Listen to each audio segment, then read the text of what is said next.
So you've made it this far. Not bad, viewer, but I'm not letting anyone leave my channel.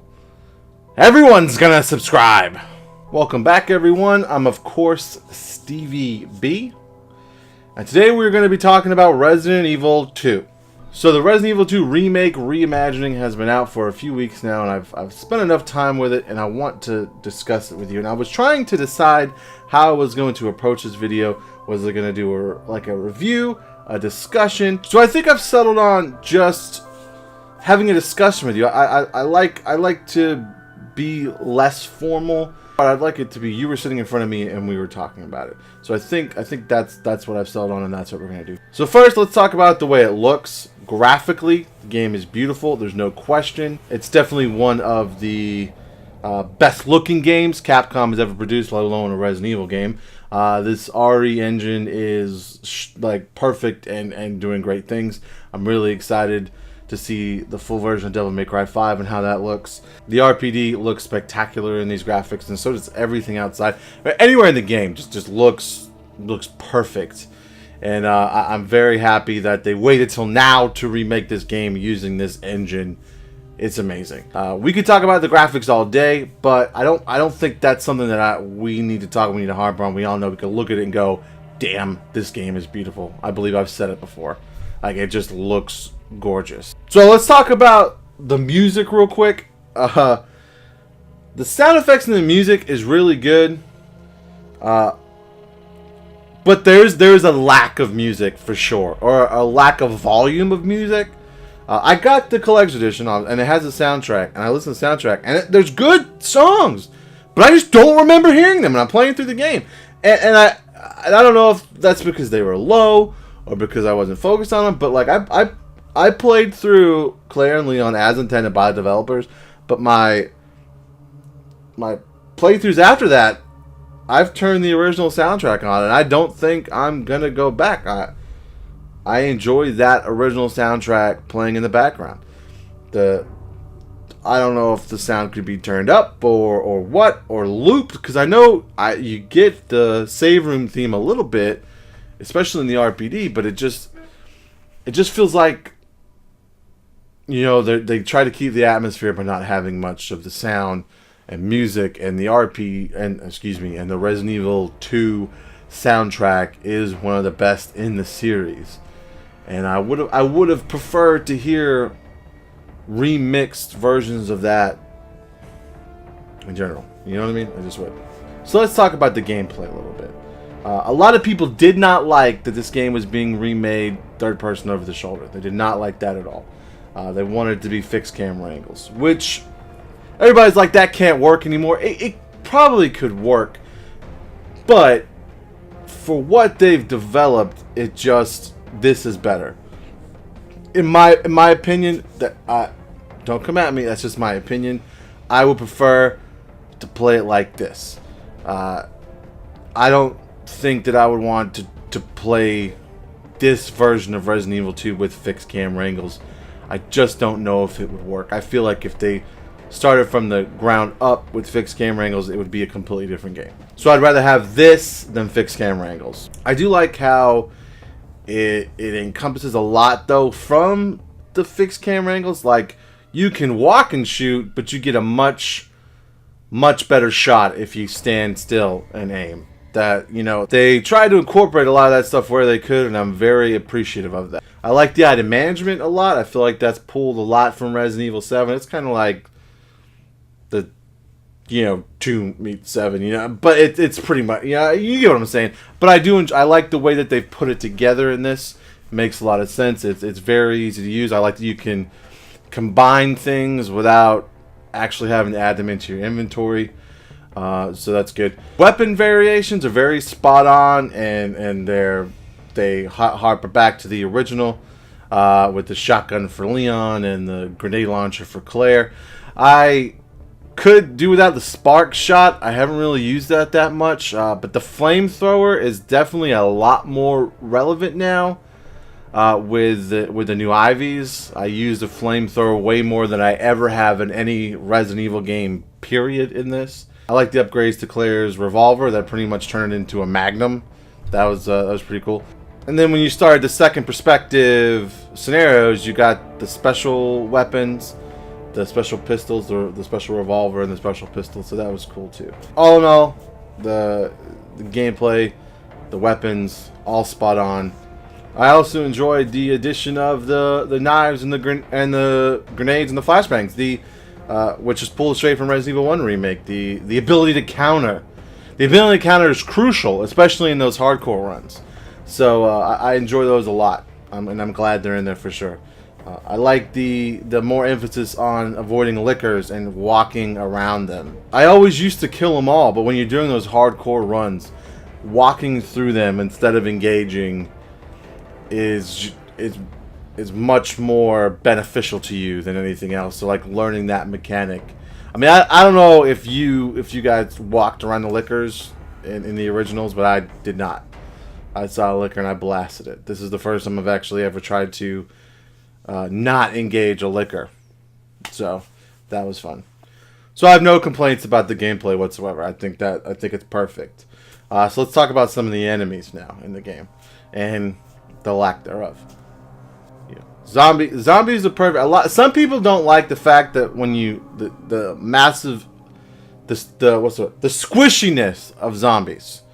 The fact that you could just pound and pound and pound and they wouldn't die, and headshots were almost completely random. They're trying to make a more realistic game, and to do that, you just can't have enemies spawn in and spawn in and spawn in and spawn in. It just didn't work. So this was the counter to that. So I'm fine with it. It made sense. I mean, you really it did get a little crazy when you could sit there and just like pop pop pop pop pop pop pop pop. But eventually they wouldn't move, even if you didn't pop their head off. Eventually you finished them. Eventually that happened.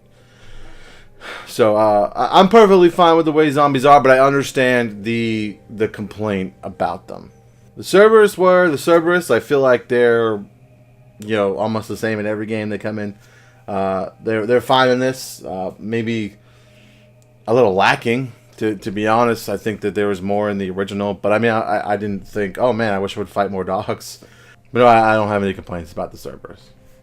The Ivies, in my opinion, are so much better in this.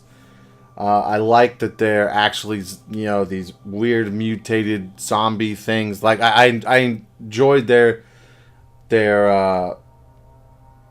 change in this. The Ivies in the original were just you just shot and that's it. Like they're much more dangerous in this. They still go down in flame rounds just like before. It's best to use the flamethrower or flame rounds. But the other Ivies, you just pop with one flame round and they were done. That's not the case here. It's not just one flame round and it's over. So I definitely enjoyed that change of that specific character. I enjoyed that change of that specific BOW. Then of course we have the fights with Birkin. I enjoyed all the fights with Birkin. The first one, it was like your first boss fight. It's they make it obvious where to shoot, which is fine. When you're doing the fixed camera angles, there's no way to like you have to shoot right here. With this, it makes it a little bit more challenging with the focus firing to have specific points that will kill them a lot faster.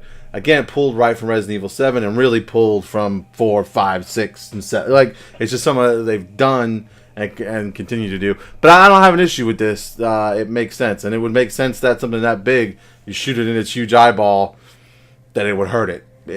I don't know. That just made sense to me. So it's fine. The second Birkin fight, I probably killed myself more times in the entire game of knocking myself off the platform because I didn't realize what was happening. I don't know. That's probably where I died the most my first playthrough. Yeah. That's where I died. My first playthrough with Claire. With my first playthrough with Leon, and we'll skip to the gator real quick, that's where I died the most. I was trying to figure out how to run down the waterway. I don't know why, but it killed me like probably 8 to 10 times. Enough to where the game was like, do you want to play on a lower difficulty? No, I don't.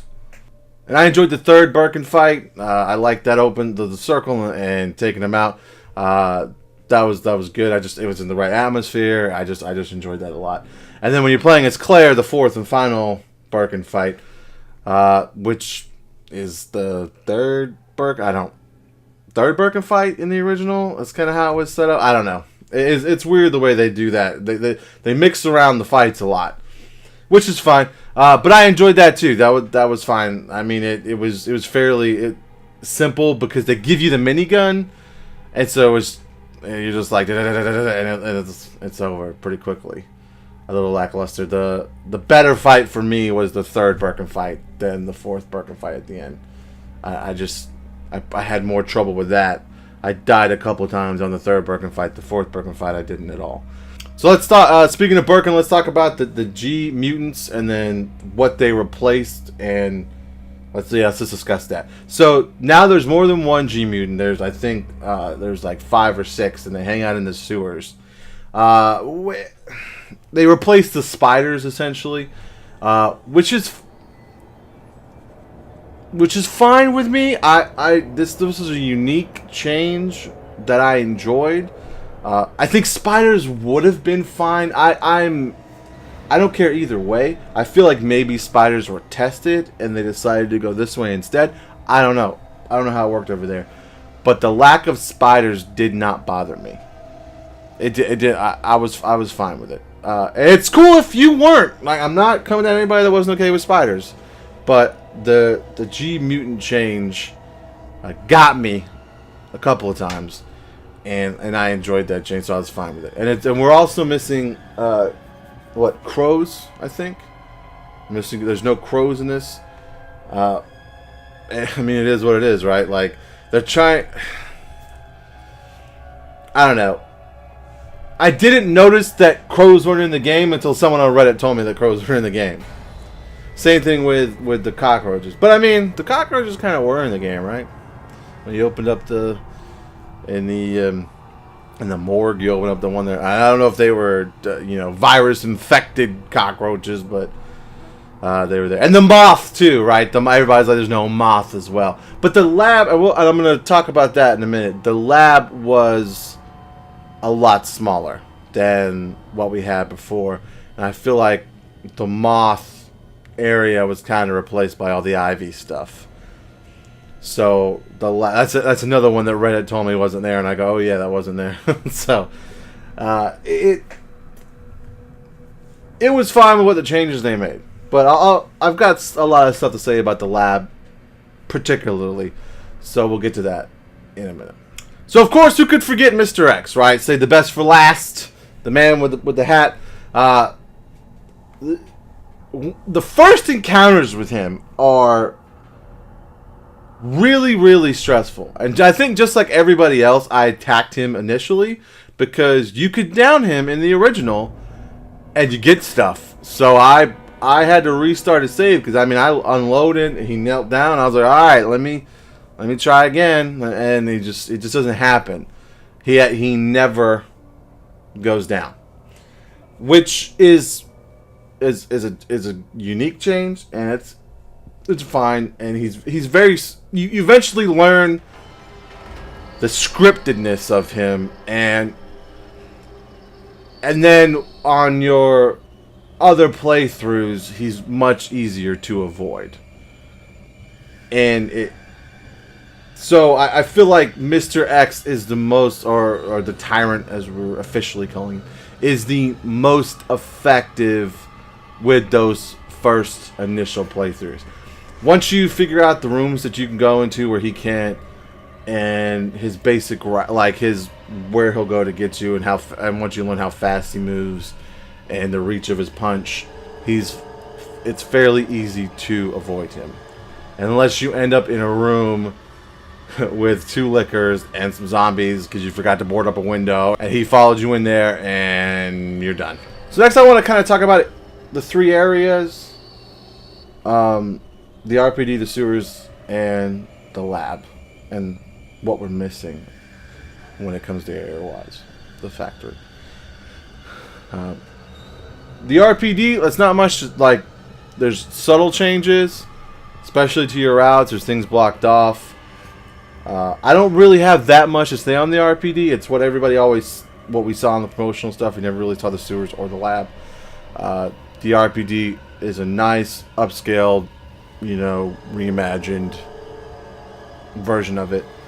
A lot of it is the same. There's a little differences. That's, it looks great though. Like I said before, graphically it looks great. I enjoyed the whole thing. The puzzles are similar but different. I like the change to the STARS office. Like, there's enough desks for STARS members now, especially the Bravo team. That always bugged me. I was like, so did the Bravo team get wiped out and then we just threw their desks out? No, it makes sense. But the Bravo team didn't have their own personalized desks. They were just places for them to sit, which makes sense. And Wesker has his own office, so that's cool. And they don't have a guns locker. They have like a guns cage, which is much better. The STARS office was one of my highlights. I enjoyed the changes to that. I like the implementation of the gun range from Resident Evil 1.5. I like that was now part of what's now part of the basement area of the RPD. I thought that was really cool. I like this all the shutters everywhere because that made sense to me. For riot purposes, police station have shutters. I liked all the subtle changes. I liked how the RPD itself looked like it was a shelter they claimed it was in the very beginning. It looked like it had been lived in for a couple of days. It looked like a shelter mixed with a police station. So I have no complaints about the RPD. It was a perfect reimagining. It was awesome. Once we leave the RPD, we have the, Claire's route where she goes to the orphanage and Leon's route where he goes to the Kendo's gun shop. And let's talk about Brian Irons a little bit in this. I really like this crazy version of Brian Irons. Obviously, you can tell by my intro. I enjoy that character.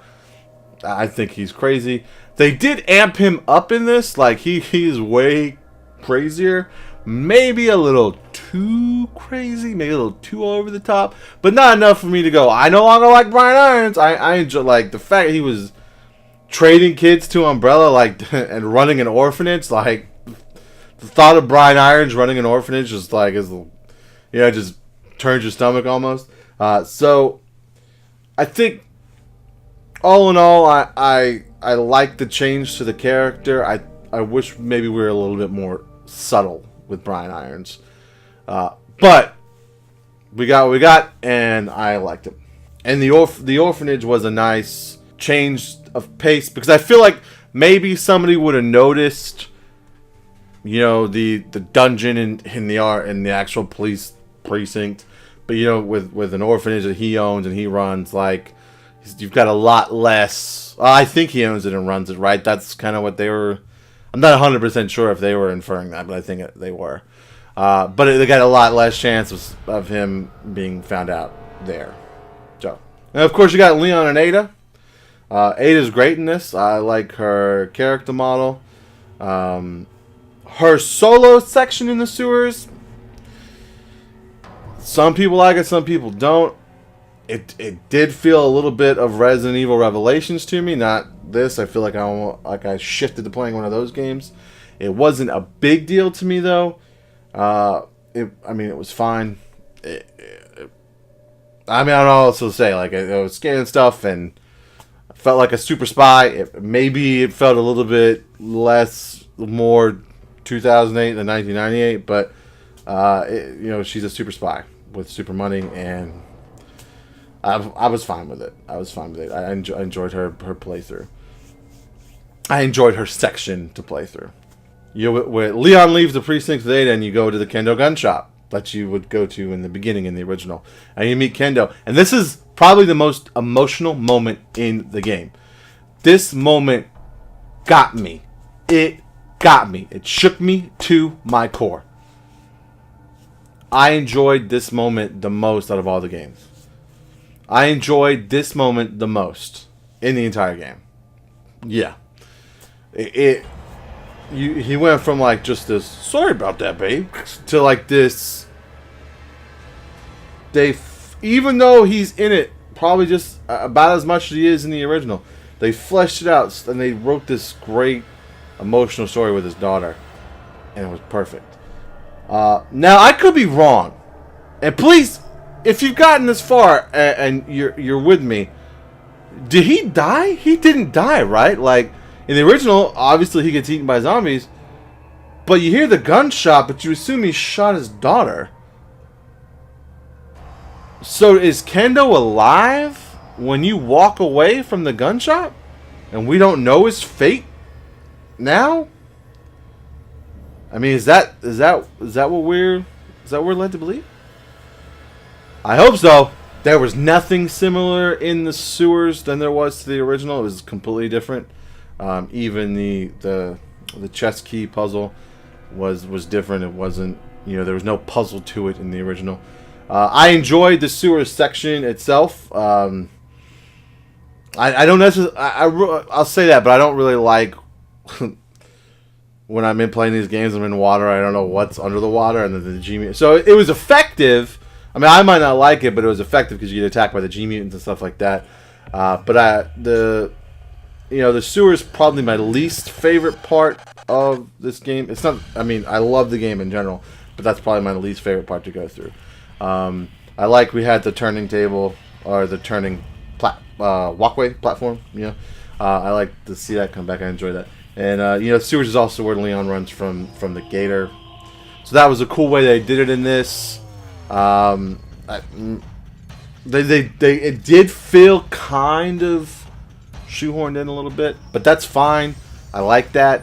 I just like that they attempted to incorporate it. It felt a little out of place, but I mean, it was overall it was fine. I did like in the sewers that you had one last chance to go back to the RPD if you found the hatchway. I do like that you had that opportunity to grab some stuff, and there's also, you could find some film, and there's also some special like upgraded weapons and things like that you could find, or upgraded attachments rather, that you could find in the precinct once you went back. Speedrunners don't do it, of course, but when you're just doing a regular playthrough, that's great. You can grab anything you missed. That's great. Let's talk about the lack of we get the martial art theme a little bit, but we also completely lack the factory, right? I don't know if the basement of the RPD was supposed to kind of be the factory, maybe. But it's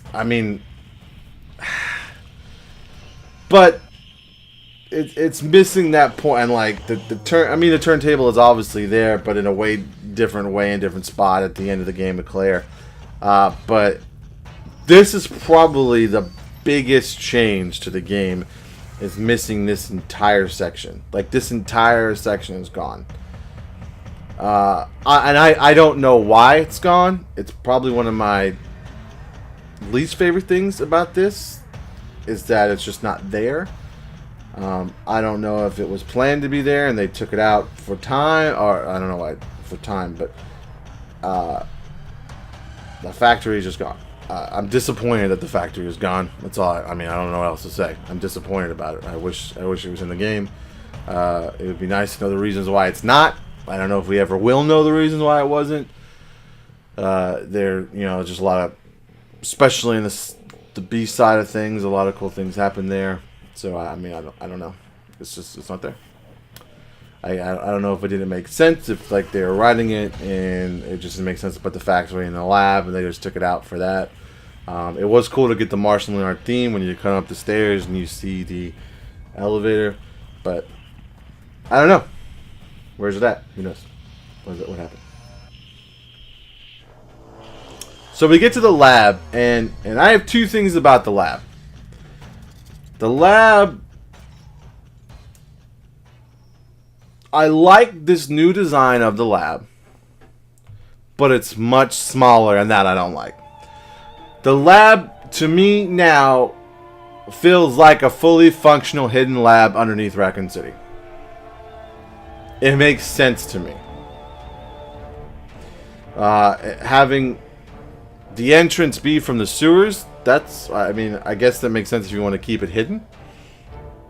But once you get there and like you have the intro desk and the nap room and all that's like the way, and then you have the cafeteria, like the way the whole thing is set up, it just made sense to me, especially that beginning part, the beginning section of the lab. And then of course you have the big open area, which was, that blew me away when you first walk in and it's got the center section and the 2 platforms. That was a wow moment for me playing the game. I was just blown away by that portion. And then you have the left side and the right side, but you're essentially only have one story of the lab as compared to the 2 stories that you had in the original, and it's a much shorter segment, especially once you know what to do and how to navigate through it. You know, you have to do the I don't know if it's called V-Jolt, but it's essentially, you know, it's Plant 43, they call it that. So you're essentially making this version of the V-Jolt. And that whole portion is fine with the IVs and stuff. It's crazy, especially when you get down and you have the frozen section of the lab. I kind of tried to shoehorn the whole lab into that bottom part that we used to deal with. So a lot of the key moments and feelings are there, but it just feels like it's a lot smaller. It might not be, but to me it felt small. I guess because you're going down a second floor and they've kind of shifted it over. But I don't know. I just didn't feel as big. I don't know what else to say. I just didn't feel as big. But the lab itself, you know, looked great and felt like a lab, except for, okay, let's talk about this. Except for the emails. You know, I'm an IT guy, right? That's my general trade. And the emails look just like Office 365's Outlook emails. I could not get over that. I was just like, what, we're in 1998 and we've got Office 365. It's almost like everything was 1998 and then you get to the lab and they're like, current day lab. I don't know. That's the only thing that like really I felt was not correctly done in the time that the game is supposed to take place is the damn email. And I know that's petty. That's petty. I know. Steve B is petty. I know it's petty. I know. But I couldn't get over it. I was like, every time I read a file on the email, I was like, this is Office 360. This is Outlook for Office 365. What has happened? So, regardless, it's Umbrella. They have tech and they're ahead of their time. It's fine, I guess. Not really. You know, and then we have our escape of the lab, and the Claire side and fight with Birkin is fine. Like that all. I know I kind of talked about it a little bit when I was discussing Birkin's fights in general. But the Mr. X fights with Leon, I did not like that. Okay, so this might be my biggest issue with the game in general, and my biggest disappointment with the game is the Mr. X fight. The Mr. X fight in the original, where he gets thrown into that vat, but he comes. Vat? Did I say that? Is that what it's called? I hope that's what it's called. But he comes out and they play that music as he crawls out, and that fight happens on that platform. That's probably one of the best moments for me playing that game, because I recently discovered that they even had a B-side, and I was excited, and then we got to that fight and that music, and it was just so good, and it just felt so like to have the fight on the elevator. I just did not like that. I wish it was done differently. He looked too Nemesis-y. I know he's kind of like Nemesis in general, but I just didn't like it. I wish like that fight had been a lot similar to the one in the original Resident Evil 2. I don't want to talk badly about this game, but like it is what it is. That disappointed me. That Mr. X fight really disappointed me. It did. I mean, it's cool that we had the whole Ada tosses him a rocket launcher thing. Like that. That's awesome. But I wish that was done differently. I really do. So there's a lot of controversy also around the zapping system, the 4 scenarios. Originally it said there's only 2 scenarios. And it still sticks by that in a way. And I can understand why they said there's only 2 scenarios. Because, when they originally had A, B, and then A, B, Claire A, Leon B, Leon A, Claire B. And the B scenarios, each character went through the same paths. And the A characters went through the same path. This is different. They follow essentially the same path for each character. They fight the same bosses. But I mean, you did that a lot in the original. You fought the same bosses. Sometimes enemies were swapped out. But I mean, that's how this is for each individual character. I think a lot of people wanted more like, this didn't happen here, this didn't happen there. But that's not how these games have ever worked. So I mean, maybe, because they're going for a more realistic tone, people were expecting something different. But even in the original remake, it was the same way. Like, they all fought the same monsters. It was probably almost the exact same routes. I don't remember there being much different other than, Barry and Rebecca being with those 2 separate characters. So it's almost the same here. I don't understand why people were expecting something to be completely different. But I mean, to me, it was set up just like any other, like, 2 character like this Resident Evil game has ever been set up. So I mean, you didn't have the moment where you could leave the bag or leave a gun for the other character, and it is what it is. That, I mean, they all have their specific things, so that didn't bother me at all. So I'm not 100% sure what everyone really expected from that. The only thing I could say where it gets a little weird is with Annette at the very end, where is she dead? Is she didn't die? Did she cross the bridge? Did she die next to Sherry? Did she die with Ada? Like, that whole thing is weird. But I don't find it weird that, like Leon and Claire fight, Birkin, the same version of Birkins and stuff like that, because that's how the originals were. They fought the same villains even on A and B. Now the B scenarios go a different route, but to me they switched that by, like, Leon goes his route and Claire goes his route, especially after they leave the RPD. They make it back to the sewers. There's less deviation, of course. Yeah, there's definitely less deviation, for sure. But I feel like that was still fundamentally there with those kind of separate paths during that time to get to the sewer. But, I mean, I could be wrong. Let me know if there's more that you noticed than I didn't notice.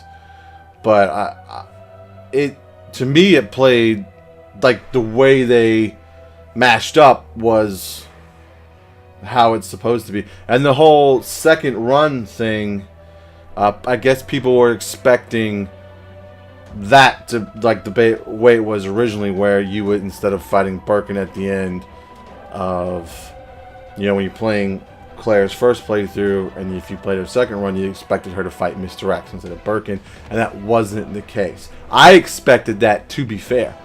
Like, I was playing through and then surprised that I fought the same villains on the second run, or fought the same bosses. But it's understandable, and they said from the beginning that there was only 2 scenarios. I think this is what they meant by that. So that might disappoint you, and it's fine if it does. I'm not here to judge, but it didn't disappoint me. I'm not coming down on the game for it. I think that it's done fine the way it is. It's my opinion. So there's a lot of lore changes. I almost feel like I could do a separate video on the lore changes, and I might do that because there's a lot. And I've discussed a little bit about it here. The biggest things I'm going to touch on is the obvious change to Beneath the City, how this almost completely dismisses Resident Evil 0. just because of where you go when you're playing Zero, which didn't really make much sense when you're playing Zero anyway, to be honest. I never really kind of got that. But the way that everything is structured, it almost negates Zero completely, just via some of the routes that they take in the game. Now, if I miss something and I'm wrong, please comment and let me know. It's not really the same. The elevator that Claire's on at the end, it just didn't make much sense. And I guess the same thing for Outbreak. It kind of negates Outbreak because they go all through the lab in that too. One of the really small lore changes that I really liked was Chris's journal notebook change, where they removed Chris's journal and added this letter that is pretty much in code that Chris writes to the other STARS members. It was awesome. I like that a lot. It makes sense that Chris wouldn't have a journal sitting out, in the STARS office, and that he would try to send a coded message. That was reading that. I was just like, man, this is awesome. This is a great, perfect change. This is a highlight for me without a doubt. Claire and Leon also don't interact with each other as much as they used to. They're sealed off from each other, and I think that's because of the realistic take that they're going with on this. Because if they were to meet up, they would stick together, obviously. They wouldn't separate themselves like they did in the original. It just doesn't make much sense to do that, does it? So this game deliberately, completely separates them. The only real disappointment for me for that was the interaction in the STARS office that they had being reduced to just a note written to each other, depending on who you're playing as, saying, let's get out of here, and that. It is what it is. And as I talked about the locations before, the Kendo stuff, obviously fantastic change. I really like the addition of the orphanage. I don't like playing as Sherry in the original. I just think it's boring, to be fair. I liked her gameplay in this. It was very suspenseful. It just made sense. It was annoying in the original, and this one is suspenseful, and I liked it a lot. And I liked the whole interaction with her and crazy old Irons. It was good. That lore change was fine for me. They had a lot of stuff mixed in from the other games, like a couple of characters from Outbreak had desks and stuff like that. Now I don't know if that means anything about an Outbreak remake. Probably not at all. I don't think we'll see an Outbreak remake. I do think we'll see a Resident Evil 3 remake without a doubt, but that's another video. Probably coming soon, actually, because I got a lot to say about that. But they do incorporate a lot of stuff from other games that came after 2, and they do it very subtly as well, which is great. So I got no complaints about that. Everything in the lab is like a huge lore change, renaming it the Nest and all that. That was another whoa moment, and the changes beneath it, or not the changes beneath it, but the layout changes and stuff. The lab was almost completely different as compared to the RPD being almost completely the same. But I enjoy the new lab layout. As I said before when I talked about it, I thought it could be bigger. But that change is good in my opinion. And that's all I'm really going to say about lore changes. Like I said, I think I might plan a bigger video to discuss everything, especially once all the DLC comes out, just in case we get some more information or something like that. But is there something big that stood out to you that I didn't mention that you want to talk about? Please comment it below. I'd love to discuss it with you. There's a lot in there, and there's a lot of subtle things in there as well. And the replayability of this game is really good. I like with all the different infinite ammo weapons you can get. trying to get different rankings like S and S plus on hardcore. This game has replayability. It has free DLC, which is something you never see anymore. You know, I think that the free DLC is going to lead to paid DLC, but that's whatever. But it's good, and it's not lore heavy DLC, but it's still fun. It's fun to do. The Forest Survivor's fun. The Ghost Survivors are a new unique thing, and that's a lot of fun to figure out how to get through them to the end.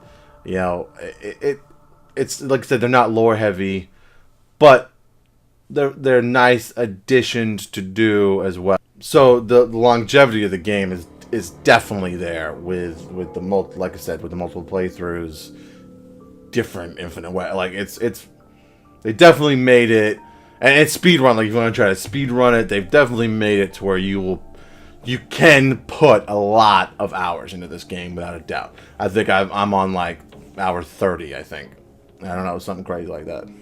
So let's wrap this up. Let's talk. I want you guys in the comments I want you to honestly reply to me. Don't be nasty, please. But I want you to reply to me if anything that I got wrong or anything that you disagreed with, and we'll chat about it. I definitely want to chat with you guys about it in the comments, for sure. You know, this is a great game. There are some things wrong with it, for sure. It's not 100% perfect. But it's definitely a 9.5 out of 10 in my opinion. It's worthy of a Game of the Year nomination, without a doubt. And if you like this video, please like it and subscribe to the channel. And I'll have some more stuff coming out on Resident Evil 2 Remake and other stuff. I've got another collection update coming out soon. I've got a couple more things that have shown up. So that's going to be fun. So please, hang out with me. Let's talk some Resident Evil. Let's talk it all. Not just Resident Evil 2. Let's talk it all. Let's do it. Come along with me on this umbrella Resident Evil ride. It'll be fun. And thanks for coming by. And if you made it this far, for real, thank you. If you got past all my rambling and made it here to the end, thank you. And I hope you stick around. And I'll see you all in the next video.